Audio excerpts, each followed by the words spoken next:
अस्सलाम वालेकुम, मैं हूं अताउल्ला मेमन। मखदूम खानदान को तोड़ने के लिए पीपल्स पार्टी की क़यादत ने और सिंध हुकूमत ने एक नया मंसूबा बनाया। अगर उस मंसूबे पर अमल हो गया तो आप ये बात लिख लें कि मटियारी पे मखदूम खानदान की जो हाकमियत है, जो उनकी अजादारी है, वो हमेशा के लिए ख़त्म हो जाएगी।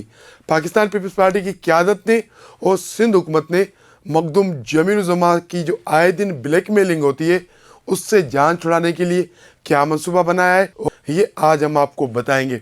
इससे पहले जिन दोस्तों ने मेरे चैनल को सब्सक्राइब नहीं किया है, उनसे दरख्वास्त है कि आप मेरे चैनल को सब्सक्राइब करें ताकि सिंध की सियासी सूरत से वक्तन फ़वक्तन बखूबी आप आगाह रह सकें। 2024 के इलेक्शन से पहले और 2024 के इलेक्शन के बाद मखदूम जमील उज़्ज़मा के ऐसे बयानात और ऐसी यानी कि सियासत में कुछ तब्दीली, उनके रवैयों में तब्दीली नज़र आई कि पाकिस्तान पीपल्स पार्टी की मरकज़ी क़यादत समझ रही है कि ये आए दिन हमें ब्लैकमेल करता है।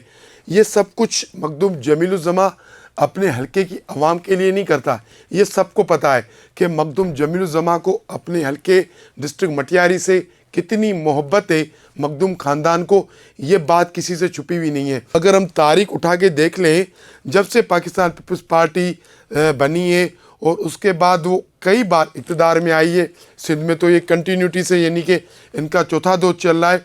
आप जाके डिस्ट्रिक्ट मटियारी की सूरत-हाल देख लें और हर बार मटियारी में से यही ख़ानदान जीतता आ रहा है। कभी मखदूम अमीन फ़हीम और फिर उनके बेटे जमील उज़्ज़मा, उनके चचा मखदूम रफ़ीक उज़्ज़मा, इस तरह यानी कि ये ख़ानदान जीतता आ रहा है। फिर मखदूम अमीन फ़हीम का इंतकाल हो जाता है तो मखदूम जमील उज़्ज़मा MNA की सीट पर आ जाते हैं। उनका बेटा मखदूम महबूब उज़्ज़मा हाला और सईदाबाद की MPA की सीट पे आ जाता है। मटियारी और बिरशा की जो MPA की सीट होती है वो चली जाती है मखदूम रफ़ीक उज़्ज़मा के पास। यानी कि मखदूम ख़ानदान की अजादारी रहती है डिस्ट्रिक्ट मटियारी में और उस वजह से वो शायद 3 सीटें उनके पास होती है। उसके अलावा थर पारकर की भी एक सीट है जो मखदूम ख़ानदान के पास होती है और वहाँ पर हमेशा उनका नामज़द किया हुआ उम्मीदवारी कामयाब होता है। इस तरह दूसरे अज़ला में भी थोड़े थोड़े से वोट मखदूम ख़ानदान के मुरीदों के हैं। तो मखदूम जमील उज़्ज़मा के पाकिस्तान पीपल्स पार्टी क़यादत के साथ मामलात कुछ अच्छे नहीं चलते आ रहे। जब से मखदूम अमीन फ़हीम का इंतकाल हो गया, उसके बाद मखदूम जमील उज़्ज़मा कुछ यानी कि ज़्यादा ही पीपल्स पार्टी की क़यादत को आड़े हाथों लेते हैं। उसके एक अहम वजह जो कई बार इस बात का जिक्र भी हो चुका है कि मखदूम जमील उज़्ज़मा ने पहले कोशिश की थी कि मैं वज़ीर आला बनूं। अगर वो ना बन सके तो फिर उन्होंने कोशिश की कि किसी तरह मेरा बेटा वज़ीर आला बन जाए। अगर वो भी उनकी कोशिश नाकाम हो गई तो फिर उन्होंने कोशिश की जो हम वज़ारत चाहें वो हमें दी जाए। लेकिन पाकिस्तान पीपल्स पार्टी की क़यादत, आपको पता है, आसिफ अली ज़रदारी, मैडम फ़रियाल तालपुर साहिबा, बिलावल भुट्टो साहब, इनके फ़ैसले कुछ अलग नौयत के होते हैं। तो मखदूम ख़ानदान की जो उम्मीदें, जो उनकी यानी कि पीपल्स पार्टी क़यादत के साथ जो उम्मीदें वाबस्ता हैं वो पूरी नहीं होती। जब वो उम्मीदें पूरी नहीं होती तो फिर मखदूम जमील उज़्ज़मा मैदान में आ जाते हैं, बयान ठोक देते हैं, फिर उसका रद्द-ए-अमल भी आता है, फिर बर्दाश्त नहीं कर पाते तो फिर बयान वापस ले लेते हैं। फिर ऐसे यानी कि आँख मचोली पाकिस्तान पीपल्स पार्टी क़यादत और मखदूम ख़ानदान के दरमियान चलती आ रही है। तो अब जो यानी कि इलेक्शन के बाद मखदूम जमील उज़्ज़मा ने कुछ आंखें दिखाना शुरू की थी पाकिस्तान पीपल्स पार्टी की क़यादत को और कुछ उन्होंने ऐसे बयानात दिए थे। फिर उनके लोगों को उठाया गया, फिर वो फ़रियाल तालपुर साहिबा के पास गए, माफ़ी तलाफ़ी हुई। तो उस वक्त याद होगा हमारे नाज़रीन को, तो हमने एक बात कही थी आपसे कि ये मखदूम जमील उज़्ज़मा की आखिरी ब्लैकमेलिंग होगी, क्योंकि पाकिस्तान पीपल्स पार्टी की क़यादत समझ रही है कि अब मखदूम जमील उज़्ज़मा से जान छुड़ाएं, मखदूम ख़ानदान से जान छुड़ाएं। ये आए दिन ब्लैकमेलिंग और फिर जब वो ऐसे बयानात देते हैं तो फिर जाके थोड़ी सियासी सरगर्मियाँ करना शुरू कर देते हैं, जाके कहीं दौरे कर लेते हैं, जो पीपल्स पार्टी के से नाराज़ लोग हैं उनसे मुलाकातें करना शुरू कर देते हैं। ऐसा तासुर देने की कोशिश करते हैं कि मखदूम जमील उज़्ज़मा पीपल्स पार्टी में एक ग्रुप बनाना चाह रहा है, एक लॉबी अलग बनाना चाह रहा है। तो इस बार पाकिस्तान पीपल्स पार्टी की क़यादत ने एक फ़ैसला किया है।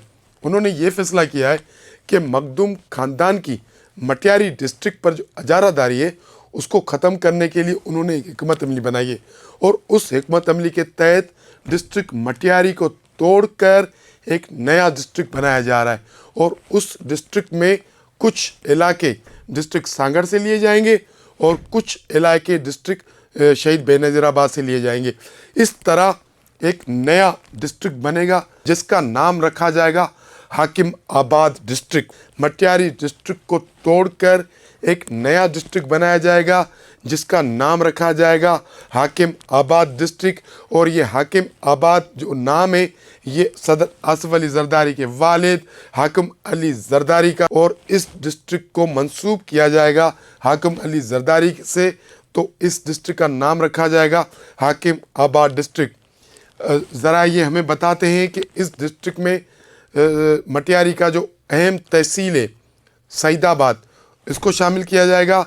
शहीद बेनज़ीराबाद का जो अहम तहसील है सकरन, इसको शामिल किया जाएगा। और सांगड़ का जो अहम तहसील है सरहाड़ी, इसको शामिल किया जाएगा। ये तीनों तहसील मिलाकर हाकिमाबाद डिस्ट्रिक्ट का बुनियाद डाला जाएगा। और हम आपको बताएं कि सईदाबाद के लोग मखदूम ख़ानदान से बहुत बेजार हो चुके हैं, तंग हो चुके हैं। कोई भी सईदाबाद की आप हालत जाके देखें, वहाँ कोई काम नहीं होता है। वहाँ ऐसे समझे कि सईदाबाद मखदूम ख़ानदान हमेशा, उन मखदूम जमील ज़मा, उनके बेटे मखदूम महबूब ज़मा, वो मखदूम जमील ज़मा कौमी असम्बली का हल्का और उनके बेटे महबूब ज़मा सूबाई असम्बली का हल्का, ये दोनों सईदाबाद से वोट लेते आ रहे हैं। जब इलेक्शन का मौसम आता है तो ये लोग सईदाबाद का रुख करते हैं। वहाँ पे जो है ना एक उनका सिस्टम बना हुआ है, माफिया तलाफिया, किसी को गाल पे हाथ लगाया, किसी को सर पे हाथ घुमाया, इस तरह वोट लेकर फिर 5 साल के लिए वो सईदाबाद को भूल जाते हैं कि यहाँ भी कोई इंसान रहते हैं। और वहाँ की जो कदावर सियासी शख्सियत है सईदाबाद की, वो है रईस नज़ीर अहमद राव। और रईस नज़ीर अहमद राव वो है जो आसिफ अली जरदारी का दोस्त तस्वर किया जाता है, बहुत करीबी। क्योंकि सईदाबाद जो नक्शे के हिसाब से, बनावट के हिसाब से सईदाबाद और शहीद बेनज़ीराबाद बिल्कुल साथ साथ है। तो ये दोनों यानी कि पड़ोसी भी हैं, आसिफ अली जरदारी और रईस नज़ीर अहमद राव। इस तरह ये बचपन के दोस्त भी हैं। और रईस नज़ीर अहमद राव बड़ी कदावर शख्सियत है मटियारी की, और एक यानी कि ख़ानदानी बंदा है जो हमेशा जिसके साथ यानी कि उनका ताल्लुक़ रहा है वो उन्होंने निभाया है। फिर तकलीफ़ में हो, किसी भी परेशानी में हो, उन्होंने उस ताल्लुक़ को छोड़ा नहीं है। जब ये हाकिमाबाद डिस्ट्रिक्ट बनेगा तो रईस नज़ीर अहमद राव यानी कि ऐसा तस्वर किया जाता है, बताया जाता है कि इस डिस्ट्रिक्ट के होली सोली इंचार्ज होंगे और ये डिस्ट्रिक्ट पूरा जो टेक ओवर होगा वो रईस नज़ीर अहमद राव ही करेंगे। याद होगा नाजरीन को कि वो मखदूम ख़ानदान के बहुत करीब थे और कुछ इख्तलाफात के बाद फिर उन्होंने 2013 के इलेक्शन में एक इत्तेहाद भी बनाया था मटियारी में, और वो इलेक्शन भी लड़े थे मखदूम ख़ानदान के ख़िलाफ़। फिर उनके मामलात हल हो गए। अभी भी जब भी इलेक्शन होते हैं तो मखदूम ख़ानदान को रईस नज़ीर अहमद की याद आती है। जब इलेक्शन हो जाते हैं तो फिर वो भूल जाते हैं। तो ऐसा लोगों का भी कहना है, मटियारी के लोगों का, सईदाबाद के लोगों का, अगर मटियारी को तोड़कर नया डिस्ट्रिक्ट हाकिमाबाद बनाया जाता है तो इससे सईदाबाद के लोगों को बहुत बड़ा रिलीफ मिलेगा। उनके काम होंगे, उनके यानी कि तरक्याती मंसूबे उनके यहाँ होंगे। क्योंकि मखदूम ख़ानदान, अगर आप उनके कारकर्दगी देखनी है ना, आप पूरे डिस्ट्रिक्ट को छोड़ दें, आप दरगाह तालिबल मौला जो दरगाह सरवर नू मशहूर है हाला शहर में, जहाँ मखदूम ख़ानदान का घर है, हवेली है, वहाँ जाके आप वो सड़क देख लें। हम तो जब भी गए वहाँ गटरों का पानी घुटने तक का वहाँ खड़ा होता है। उसी से आप उनकी कारकर्दगी का अंदाज़ा लगा सकते हैं कि इनकी जो हमेशा कई दहाइयों से ये इलेक्शन जीतते आ रहे, कई दहाइयों से ये इक़्तिदार में रहे, लेकिन जो अपने घर के सामने वाली सड़क नहीं बना सकते, वो उन्होंने पूरे डिस्ट्रिक्ट की क्या हालत की होगी। तो मटियारी से सईदाबाद को तोड़कर अगर नया डिस्ट्रिक्ट बनाया जाता है तो इससे बहुत बड़ा रिलीफ मिलेगा सईदाबाद के लोगों को, सकरन के लोगों को। सकरन के लोग तो वैसे ही खुश हैं, शहीद बेनज़ीराबाद में हैं और आसिफ जरदारी का वो अबाई हल्का है। इससे यानी कि इस नए डिस्ट्रिक्ट से 2 लोगों को बहुत बड़ा रिलीफ मिलेगा, एक सराड़ी के लोगों को, एक सईदाबाद के लोगों को। और इससे ये भी होगा कि जो कंपटीशन है वो भी बढ़ेगा। डिस्ट्रिक्ट बनेगा तो बजट भी आएगी, सिस्टम बनेगा और वहाँ के हल्के के अवाम को एक बहुत बड़ा रिलीफ मिलेगा। इससे एक और भी पीपल्स पार्टी को जो उन्होंने ये मंसूबा बनाया है, ये रिलीफ मिलेगा कि वो मखदूम ख़ानदान की जो आए दिन की ब्लैक मेलिंग है उससे उनकी जान छूट जाएगी। इन सारी स्टोरी से आज के लिए इतना ही। कल मिलेंगे किसी अहम मौजू पर, किसी अहम इशू पर। आपसे हमारी दरख्वास्त है कि आप हमारे चैनल को लाइक करें, शेयर करें, सब्सक्राइब करें। बहुत शुक्रिया।